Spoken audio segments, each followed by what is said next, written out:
Nacional Río Turbio. Las cosas que nos unen.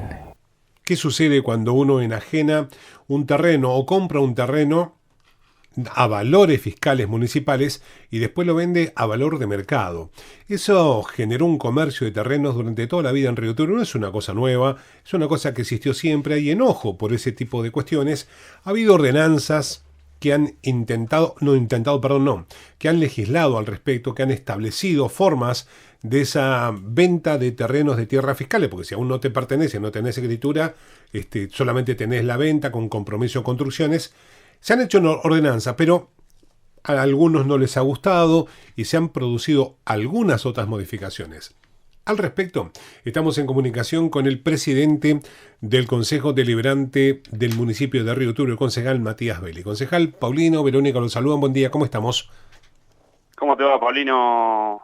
Un saludo para todos ustedes, para la producción y para la gente que nos está escuchando. Bueno, perdón por la demora, pero veníamos con mi productor es un poco así inconsciente de hacer esperar a los entrevistados. Bueno, concejal, le decía que han habido ordenanza o han hecho una ordenanza de tierra que venía a poner justicia o una forma de la venta de la gente que compraba a valor fiscal y vendía a valor de mercado, es decir, compraba a 30.000 pesos y vendía a 800.000. Y eso trajo alguna molestia en algunas personas que estaban en este tema. Incluso la propia ordenanza mereció algunas modificaciones. ¿Esto es así? Esto es así. Nosotros propusimos a partir del inicio de la gestión empezar a trabajar en este tema, que como vos sabés, Paulino, por propia experiencia, es un tema extremadamente complejo y que tiene que tener en cuenta múltiples variables, sobre todo acá en lo que es nuestra localidad, ¿no? A partir de ahí nosotros llegamos al proyecto que se votó en diciembre, pero posteriormente a eso nos encontrábamos con que existían las mismas dificultades, ¿no es cierto? Entonces, a ver, si bien fue superador en un montón de cosas, porque quedó más claro lo que tenía que ver, como por ejemplo, con que en un eventual loteo un 80% va a ser para personas con grupo familiar y un 20%, por ejemplo, para soltero, que fue también una demanda histórica. Puntos como ese, obviamente hubo que seguir profundizando en otras cuestiones, porque terminaba en algunos puntos siendo muy rígida, y la rigidez en la normativa, vos sabés que provoca dificultades a la hora de la implementación de cualquier tipo de política. Claro. Entonces, por ejemplo, nosotros nos propusimos en este nuevo proyecto bajar lo que tenía que ver para llegar al decreto de obligaciones cumplidas, que es lo que tramita el solicitante de tierra, para de esta manera, una vez que cumple todas las obligaciones que dice la ordenanza, poder acceder a la tramitación de la escritura o directamente a la escritura. Que sabemos que en Río Turbio hay muchas personas que no cuentan con la escritura, y es algo fundamental para que da la propiedad definitivamente a la persona sobre el bien inmueble que habita, ¿no? Entonces entendíamos que eran cuestiones que había que trabajar para resolver, y son las cuestiones que tuvimos que modificar del proyecto que habíamos votado en diciembre, pero entendíamos que teníamos que tomar la rápida decisión de ponernos a ver en qué nos había faltado trabajar para poder llegar a una mejor ordenanza, ¿no es cierto? Y entre eso entendíamos que, por ejemplo, en el caso de un padre que le quiera acceder a un hijo, no había ninguna situación de lucro. Entonces, ¿por qué vamos a impedir esa situación si no hay lucro en el medio? Teníamos que generar la alternativa para que se pueda hacer, y en los casos en donde hay lucro de por medio, sí, plantear la posibilidad de cobrar un canon por este tema, ¿no es cierto? Entonces, son todas cuestiones que teníamos que revisar, y fuimos trabajando rápidamente en lo que tenía que ver con la articulación y el trabajo en conjunto de este proyecto.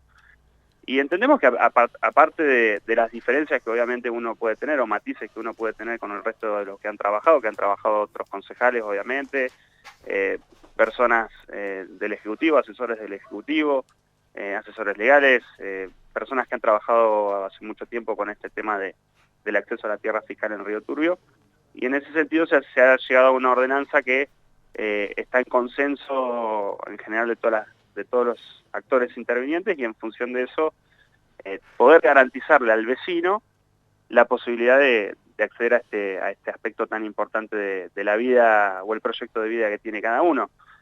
¿Y por qué digo favorecer o garantizar el acceso? Porque se ha pensado, sobre todo la cuestión principal de la ordenanza, es que se ha pensado teniendo en cuenta un valor de un terreno aproximadamente, más o menos, teniendo en cuenta un terreno estándar, de 200.000 pesos aproximadamente. Puede ser un poquito más, un poquito menos, pero básicamente es eso. Entonces, cuando hablamos de que un vecino tiene que entregar el 20%, estamos hablando de 40.000 pesos, y el resto en 24 cuotas, o sea, 2 años. Estamos hablando de cuota de 10.500 pesos. Aparte de eso, el vecino tiene que saber que tiene que pagar el terreno, sí, pero tiene que, aparte, en el término de 2 años, cercar su parcela, ponerle cartel y presentar los planos, que eso obviamente tiene que contratar a un profesional. Por eso se ha planteado que tiene 2 años para hacer todo esto que yo te dije. Entonces, nos parece que es un tiempo más que prudencial y que brinda condiciones mucho más favorables que lo que decía antes la ordenanza. Y a partir del 3er año tiene que generar el 15% de avance de obra para poder de esta manera acceder y cumplir su proyecto, así sea una vivienda única y familiar, o algún comercio o algún establecimiento comercial o lo que sea.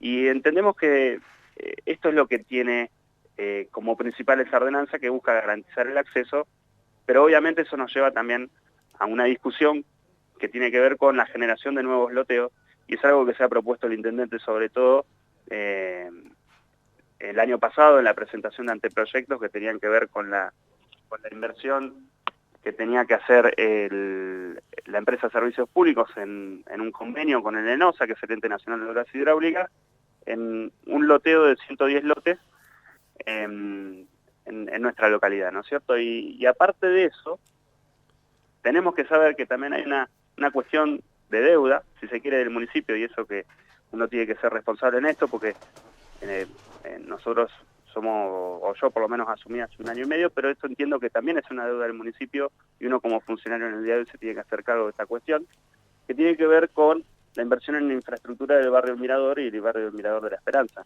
claro, más conocido como Cerro La Cruz, y lo que es el barrio que está en cercanías del Galpón o el polideportivo que está construyendo APS, ¿no? La Asociación de Profesionales y Técnicos. Entonces son cuestiones que van a la par de esta discusión de tierras, porque necesariamente también tenemos que llegar con la infraestructura ahí, pero también tenemos que llegar con la infraestructura nuevos loteos para poder cumplir con la demanda de la cuestión habitacional que tenemos en nuestra localidad, ¿no? Así que es un tema más que complejo, pero un tema más que interesante, y entendemos que esta ordenanza canaliza y tiene en cuenta todos estos diferentes aspectos para poder garantizarle el derecho al vecino y a la vecina de que pueda acceder en las condiciones más favorables posibles, que no signifiquen un perjuicio para el municipio, no solo, y no hablo solo en términos económicos, sino en términos de planificación o de planeamiento estratégico para dónde va a crecer la ciudad, y después no tener terrenos ociosos, que en definitiva esos terrenos van a tener un propietario, pero por ahí a lo mejor la persona que puede construir no va a poder acceder a la tierra porque hay falta de lotes, que es lo que nos ocurre hoy, ¿no? Así claro, que, porque parece que donde uno mira hay tierra, pero la verdad que un terreno no es una cuestión simple, o sea, no hay una gran cantidad de lugares para terrenos. ¿Por qué? Por la necesidad de servicios y el costo de los servicios. O sea, charlando con el gerente, por ejemplo, de Distrigas, donde tenés que creo que 4 o de cada 10, 4 no pagan, entonces la deuda es abismal, no recauda. Con servicios públicos pasa lo mismo, por lo tanto son empresas que están muy complicadas para invertir, cosas que no tiene por qué hacer el municipio, en poner servicios, y entonces uno puede lotear y vender sin servicio, y luego tenés una demanda social correcta, atendible, entendible, que no se puede solucionar. Por lo tanto, pareciera ser que para donde uno mira hay tierra, y yo he escuchado decir, ¿cómo no se lotea todo? Bueno, pero loteemos enfrente, en lo que es la Sierra Dorotea, pero no vas a poder tener servicios nunca en esa zona. O sea, es toda una complejidad el tema, ¿no? Lógicamente, por eso te agradezco la posibilidad de que me permita comentar este tema. Y en esto hay una cuestión que es sencilla, pero fundamental también, que es que necesitas el acompañamiento de los diversos entes provinciales como el IDU, como Distrigat, como servicios públicos, teniendo en cuenta las posibilidades de llevar adelante algún tipo de inversión, pero también necesitas el apoyo permanente de diferentes ministerios o, digamos, carteras a nivel nacional, como el Ministerio de Planificación y Hábitat o el Ministerio de Obras Públicas. Por eso es importante y no menor el hecho de que el intendente haya podido firmar un convenio por más de 200 millones de pesos en el cual se van a construir 50 viviendas, y en este sentido es lo que hay que avanzar. Tenemos en la localidad también en ejecución lo que tiene que ver con la reforma del pabellón 10 con destino a viviendas sociales. Es una discusión que vamos a tener que dar, obviamente, cómo se llega al adjudicatario de esa vivienda. Me parece que todo tiene que ver con esta cuestión, o sea, tiene que haber un trabajo articulado, porque hoy el municipio por su cuenta no puede generar lotes con servicios debido a la situación económica que estamos atravesando, ¿no?, localmente, pero entiendo que con el acompañamiento de los diversos entes provinciales y con las carteras a nivel nacional esto es posible, y en esto hay que seguir profundizando y gestionando todo lo que falta por hacer. Y como te decía, el año pasado se presentó ese proyecto de que tiene que ver con infraestructura para Barrio El Mirador y Barrio El Mirador de la Esperanza, y bueno, tenemos que llegar prontamente a la ejecución de esas obras, a la firma de la licitación, para que los vecinos puedan contar con esos servicios clave, como por ejemplo son los servicios el servicio de cloaca. Y esto, en ese momento, el año pasado, también se firmó el convenio que tenía que ver con agua y cloacas de Julia Dufour. Hace 2 meses se hizo la inversión por el tema del gas en la zona alta de Julia Dufour, en ese loteo. La semana pasada se firmó lo que tiene que ver con el agua, en una inversión aproximada de 25 millones, y si Dios quiere, ahora en el corto plazo se va a poder estar firmando lo que tiene que ver con cloacas. Parece muy bueno, entonces ya dejás todo un barrio con el acceso a la infraestructura básica, que es fundamental para el desarrollo y la calidad de vida de los vecinos que allí residen, ¿no? Así que creo que hay que avanzar en este sentido. Eso es lo que hay que seguir profundizando y atacarlo de manera primordial, ¿no? Seguramente es una visión periodística mía. Sean ustedes los que tengan que ponerle el cascabel al gato. ¿Con qué me refiero con esto? Con la necesidad de viviendas que hay, y básicamente viviendas sociales. Lo que tal vez debería pasar es hacerse cargo de los pabellones, como están haciendo con el pabellón 10, transformándolos en departamentos para viviendas sociales. Por ejemplo, el pabellón 7, que está en el medio del pueblo, es un negocio de un grupo de gente que alquila las habitaciones, y eso es de la municipalidad. Y hay otros pabellones, ojo, esto no lo está diciendo usted, lo digo yo, me hago cargo periodísticamente de lo que digo, que hacen negocios con eso, y esos podrían ser transformados, porque ahí hay servicios, ahí hay infraestructura, ahí hay ya un gran porcentaje de la obra hecha, pero claro, a lo largo del tiempo, y le cuento, soy conocedor de gestiones municipales, la verdad que nadie se animó a avanzar sobre el tema, y queda y pasa el tiempo, y tienen que ponerse los gobiernos municipales, ver de dónde salen las viviendas sociales, y ese sería un lugar. Claro que es muy fácil decirlo por radio, hacerlo va a ser complicado, me parece. Estoy seguro que es complicado. Lógicamente, del dicho al hecho hay un largo trecho, pero a ver, yo tomo y escucho sobre todo a todas las personas que a lo mejor tienen más experiencia que uno, ¿no? Y en eso, por eso mi respeto siempre permanente a las personas que son más grandes, a nuestros viejos, todo.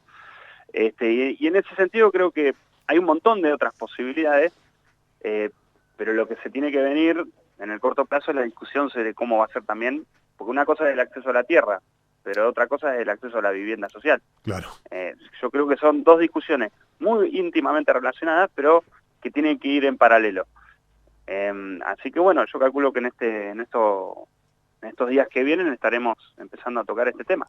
Claro, porque también, aparte de la vivienda social, de la vivienda, bueno, quien pueda construir, también tenemos que tener una visión como pueblo de quien quiere invertir en tierra, porque también deberían existir los negocios inmobiliarios, porque eso no es un pecado, y eso tiene que ver con impuestos, con desarrollo, con una serie de cuestiones, ¿no? Porque puede ser que alguien tenga un terreno y construya departamentos y los termina alquilando, y eso también es una solución habitacional no permanente, pero sí para un montón de gente que no puede construir, pero que podrá alquilar, digamos. Sigue siendo una solución, pero es poner la pelota en otro lado y es empezar a mirar un Río Turbio con otros ojos que hasta ahora no se lo había mirado.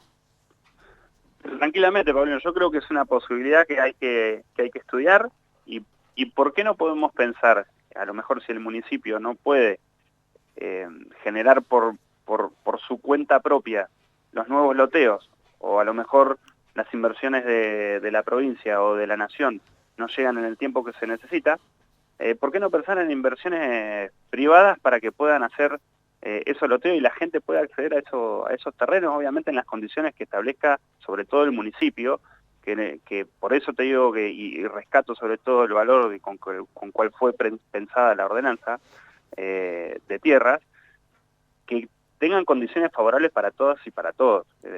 Y en función de eso poder articular no solamente con todo el sector público, sino también con el sector privado, que a lo mejor tiene intenciones de invertir en esa cuestión. Creo que son todas posibilidades que hay que discutir profundamente, y yo no estoy cerrado a esa cuestión. Obviamente hay que hablar con los diferentes actores y con el resto de los concejales, con el resto de la comunidad en general, para ver qué opina de este tema, y en función de eso tomar definiciones. Así que creo que tranquilamente podría ser una posibilidad. Y hay que vencer una inercia, por ejemplo, que el trabajo es hereditario. Si yo trabajo en la radio y por lo tanto tienen que venir mis hijos a trabajar a la radio, porque como yo trabajo en la radio, ¿y cómo no le va a dar el intendente un terreno a mi hijo? Cuando venzamos esa lógica, que no es simple porque es cultural y yo soy parte de esa cultura, tengo 57 años formando parte de esa cultura, vamos a avanzar mucho más rápido hacia un Río Turbio más ordenado, me parece, ¿no? Sí, lógicamente, pero son definiciones que hay que tomar, y como dicen algunos, no hay que tomarla en cuestión de la relación de fuerzas, y en ese sentido creo que hay que avanzar en este sentido y dar la discusión, proponer la discusión. Por eso yo celebro que las personas discutan de diferentes temas que se plantea la política, porque en definitiva la política discute temas de la comunidad, y por eso rescato y soy digamos, estoy de acuerdo con que el vecino participe de manera permanente en las cuestiones de la vida diaria de su comunidad, y yo creo que la política es herramienta de transformación y demás, y creo que en ese sentido, sobre todo en los matices, se construyen las ideas y los consensos necesarios para llevar a la práctica después la política pública que uno plantee, de acuerdo al tema que se esté desarrollando, ¿no? Así que yo creo que eso es más que saludable. Concejal, ha sido como siempre muy amable con la radio pública, y bueno, es un trabajo para nada simple, pero bueno, hay que hacerlo, y nada, queríamos preguntar porque habíamos escuchado varias cuestiones de este tema, pero es importante saber en qué punto están parados, así que le agradezco la charla. Te agradezco la oportunidad, Paulino, de permitirme comentar el tema. Un saludo a la gente de producción y bueno, a toda la gente que nos está escuchando, así que un saludo enorme. Bueno, un saludo enorme, que tenga una buena jornada. Hasta luego. Hasta luego. El concejal Matías Belli, que es presidente del Honorable Consejo Deliberante de la Municipalidad de Río Turbio. ¿Y qué tenemos ahora? Tenemos un montón de tandas publicitarias, tandas políticas atrasadas, y tanto los políticos diciendo ¿quién fue el que dijo que renuncie? Nadie, compañero. Todo suyo. Espacio cedido por la Dirección Nacional Electoral. Los problemas de Santa Cruz siguen siendo los mismos porque hace 38 años que nos gobiernan los mismos. Solo hay una persona que puede lograr ese cambio en Santa Cruz. Vos. Omar Seidán, precandidato a diputado nacional por Santa Cruz. Entre lista 501 de Cambia Santa Cruz, Evolución Santa Cruz. La mañana que más te gusta. El Oro de los Tigres. En la radio pública hasta el mediodía.